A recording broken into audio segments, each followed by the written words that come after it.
So day 6 is all about rest. I think that this is probably the most amazing way to recover from stress and anxiety and the struggles that we deal with, right? We just need to get a good night's sleep.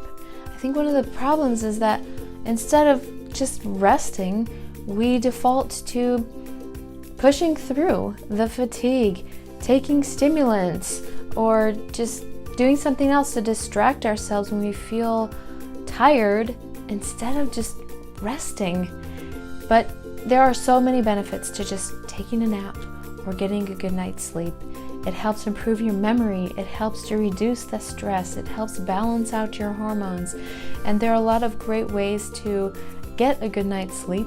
I read this book called Sleep Smarter by Sean Stevenson, and he has a really great podcast. But he wrote in this book about all the different ways that you can get a good night's sleep. Because a good night's sleep helps you to boost your melatonin, and that's the important ingredient to getting a good night's sleep.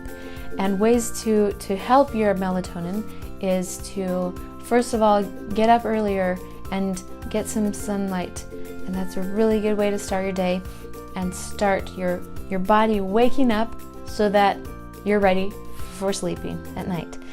You can also get a better night's sleep by setting a curfew for your caffeine intake and curfew for your electronics, because the blue light can delay the secretion of melatonin. And so that's an important one that you should consider. But there are a lot of great benefits to getting a good night's sleep. And so that's super important.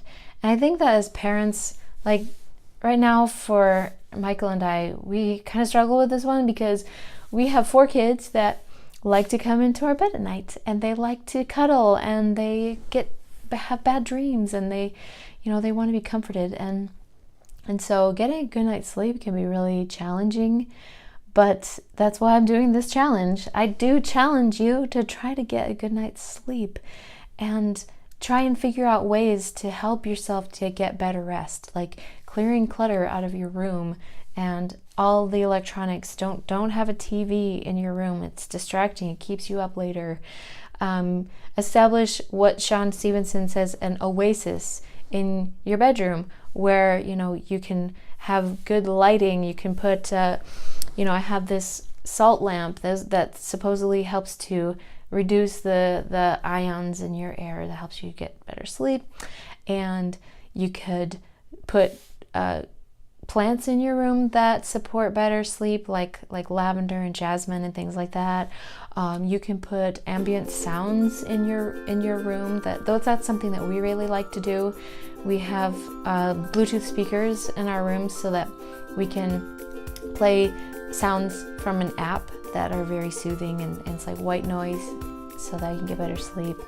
Anyways, those are all really good ways to get a good night's sleep, and that's my challenge to you, that try to get a good night's sleep. Go to bed earlier and get that sleep.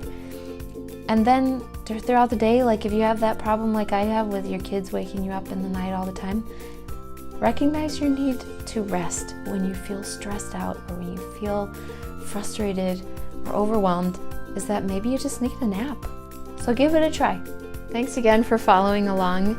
Be sure to share this with your friends. Send them to homeandfamilyculture.com/cope to catch all the videos in the 30-day challenge. And then head over to Instagram and find me at Family Culture Podcast.